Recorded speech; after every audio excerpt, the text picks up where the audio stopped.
construction house and a high lifestyle. One fine day, he got a pink slip.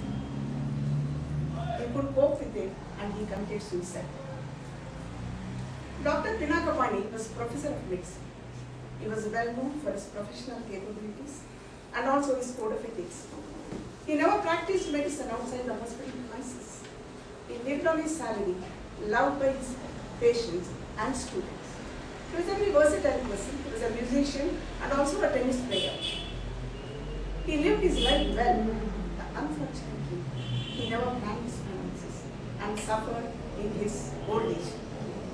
So, Mr. Toastmaster, fellow Toastmasters and guests, a lack of basic management skills is widespread among people. A survey conducted by Financial Times reveals that only 8 to 10% of the people are financially literate. Money is not taught in schools. Schools focus on scholastic and professional skills. That explains why bright doctors, engineers and other professionals who earn excellent grades in schools and colleges fail miserably when it comes to finances. The world is in the grip of economic crisis and need of the hour is financial literacy. But how do we go about teaching people financial literacy? When is the right time to teach? Is childhood the right time? Or should it be made part of the curriculum? To discuss this, we have 3 panelists. Our first panelist is a well-known counselor and a behavioral scientist. He authored many books on various aspects of human behavior. He is very rich intellectually. And he is none other than the chairman of Banjar Academy, Dr. Ali Khwaja.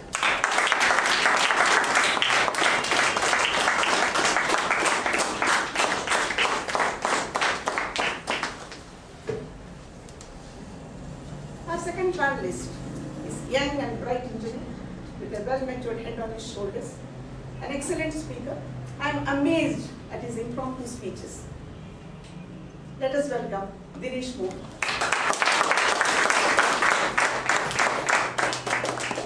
Our third panelist is a retired bank official who dealt with money throughout his career.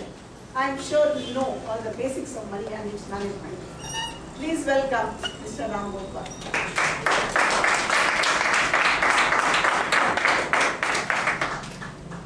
Now each panelist will speak for 3 minutes. Timer will show green card at 2 minutes and red card at 3 minutes. After that, we'll have a question and answer session. Now I request Dr. Ali Khwaja to give his views. In a school, in the high school, there was a boy who thought he was the best in everything. He was the most intelligent, most capable, most popular. Till a new boy suddenly joined in that class, and he felt very threatened. So he started telling everybody. He started going to each one and saying, no, don't make friends with this fellow, he's not a good chap. And each one would ask, why, what is, oh, he's a dunce, he's a real silly fellow, he doesn't know anything at all. How do you say that? He said to each person, I'll demonstrate. Okay, you sit quiet and listen. He called this fellow. He said, see, you're new in this class and I'd like to give you some money to go and buy yourself a chocolate as a welcome thing. And then what he did was, he pulled out from his pocket 2 coins, a 5 rupee coin and a 2 rupee coin. And he said, any one of these coins you can take and buy yourself a chocolate with it. And that boy said, this coin looks bigger than this one, I'll take this. And he happily went away. And he told this fellow, see, he refused a 5 rupee coin and took a 2 rupee coin just because he thought it was bigger. What a dunce he is. With each classmate, he kept demonstrating and going repeatedly this. Till one occasion, one particular boy said something very funny. And he asked this new boy separately. He said, don't you know the difference between a 5 rupee coin and a 2 rupee coin, and which one is higher? You're already in 9th standard. He said, yes, I do. I know it very well. But what I know is, if I take the 5 rupee coin from him, that will be the end of the game. As long as I keep taking the 2 rupee coins, he keeps on demonstrating and repeating this thing. By now I have got 32 rupee coins from him.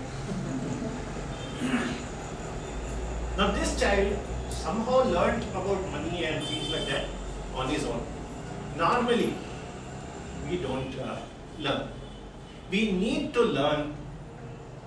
We need somebody to teach us. It's not something which is coming. You see, today in an era where we are talking about life skills as being far more important than the 3 R's, I think if we don't teach people something as basic as money, the examples the chairperson gave you just now about the people who got so shocked because of the fact that they could not handle money. Don't be owe it to the next generation to do it. And if you don't believe me and if you don't want to take my word for it, please take the word of somebody as eminent as Swami Vivekananda. Swami Vivekananda goes on record that a youngster came up to him and said, Swamiji, I finished my education, I belong to a very good family, everything is taken care of. Now I would like to give to society instead of taking. Everybody goes and earns money and takes up a job. I don't want to do that. I want to go and give to society. Swamiji smiled at him and said, first go and earn some money. He said, what? He said, yes, go and earn some money. Because unless you earn money, you will not know the value of money. You can't give away something which you don't have. Thank you.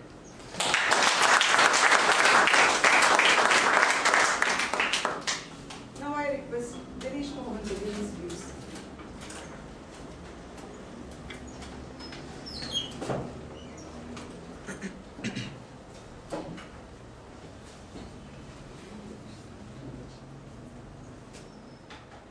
Consider yourself in a position where you're given rupees 10.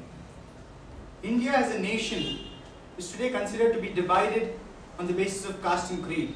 However, the greatest form of differentiation, I believe, is based on social status, strata, affordability. Madam Toastmaster, fellow Toastmasters and welcome guests, I have an open question before this house. What is the value of rupees 10 in assertive, definitive terms? To me, rupees 10 is equal to buying 4 glasses of half tea outside Bangalore Central in a small tea shop. For people who visit Coffee Day, it is worth paying a tip. To some others, it is equivalent to buying a meal.